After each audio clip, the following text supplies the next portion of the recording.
नमस्कार दोस्तों, आज एक बार फिर मैं राजेंद्र नागर आपके साथ हूं और आज मैं जिस चीज के ऊपर वीडियो बना रहा हूं अभी मैं उसका नाम बोलूंगा तो आप सबके मुंह में पानी आ जाएगा। जी हां दोस्तों, मैं बात कर रहा हूं आज आपके साथ हमारे देश की राष्ट्रीय मिठाई जलेबी के बारे में। मैं आपको ये तो बताऊंगा ही सही कि जलेबी का आविष्कार कहां से हुआ, कहां से निकली, लेकिन जलेबी के कुछ इतने गुण हैं, इतनी महत्वपूर्ण ये चीज है जिसको जानने के लिए आपको इस वीडियो में मेरे साथ आखिरी तक बना रहना होगा। तो सबसे पहले मैं आपको दोस्तों ये बताता हूं कि ये जो जलेबी है ना, ये हमारी राष्ट्रीय मिठाई है और इसकी शुरुआत जो है वो रामायण काल से मानी जाती है।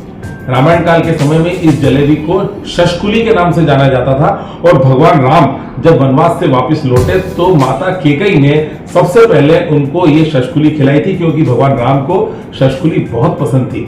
बाद में इसका नाम फिर जो है वो जलेबी हो गया और जलेबी को अलग अलग प्रदेशों में अलग अलग नाम से जाना जाता है। पूरे देश भर में सब लोग इसे खूब पसंद करते हैं। बिहार में इसे जिलेबी कहा जाता है, कहीं कहीं इसे इमरती भी कहा जाता है और उत्तर प्रदेश वगैरह से ये जो सारी मिठाई जब फैली पूरे देश में तो जलेबी ही नाम इसका काफी पॉपुलर रहा। कहीं कहीं इसे संस्कृत में तो इसे कुंडलिका कहते हैं, क्योंकि ये कुंडली के रूप में होती है, इसलिए कुंडलिका कहा जाता है। भोज कुतूहल में इसे जलवल्ली का नाम भी दिया गया है।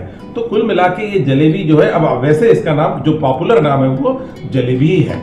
अब दोस्तों मैं आपको ये बताता हूँ कि ये जो जलेबी है न सिर्फ खाने में अच्छी लगती है लोग, लेकिन वो इसके बहुत सारे गुण हैं। अब आप देखिए, मैं आपको सबसे पहले बताता हूँ इसका धार्मिक उपयोग बताता हूँ। जिन लोगों पर शनि की कुदृष्टि होती है वो यदि इस जलेबी को किसी भी शनिवार के दिन किसी शनि मंदिर में, हनुमान जी के मंदिर में या किसी पीपल के वृक्ष के नीचे शनि महाराज का नाम लेकर के जलेबी अगर रख देंगे सुबह सुबह जाकर के, तो शनि की कुदृष्टि उन पर नहीं पड़ती है और उनको प्रॉब्लम नहीं होती है। इसके अलावा धार्मिक ग्रंथों में यह भी लिखा हुआ है कि माता को इसका भोग भी लगता है। नवरात्रि में इसको माता का भोग लगाने का विशेष महत्व है। आदि गुरु शंकराचार्य द्वारा लिखित एक पुस्तक है, उसमें उन्होंने साफ बताया है कि पूजा विधि में माता जी को ये पुआ और जलेबी का भोग लगाया जाता है। और दोस्तों अब मैं आपको बताता हूं इसके आयुर्वेदिक औषधि गुण। यही बताने के लिए मैंने आज ये वीडियो आपके सामने बनाया है। कई लोगों को एक जलोदर एक बीमारी होती है, मानसिक बीमारी होती है, उस जलोदर में ये जलेबी बहुत फायदे करती है। दूसरा, अधिकतर लोग जो है कब्जियत से जो लोग परेशान होते हैं वो यदि इस जलेबी को सुबह सूर्योदय के पहले यदि खाएंगे तो ये उनको कब्ज की प्रॉब्लम कभी नहीं होती है। बहुत ही अचूक उपाय है। और अब तीसरा और सबसे महत्वपूर्ण दवाई के रूप में इसका उपयोग में जो आपको बताने जा रहा हूं उसे दोस्तों आप हमेशा याद रखिएगा।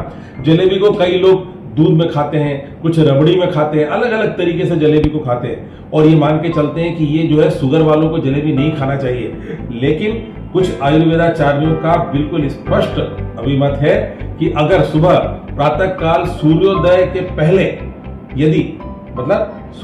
पहले यदि आप इस जलेबी को दही के साथ खाएंगे, एक जलेबी नियमित, एक बड़ी जलेबी, तो आपकी शुगर 101% समाप्त हो जाएगी।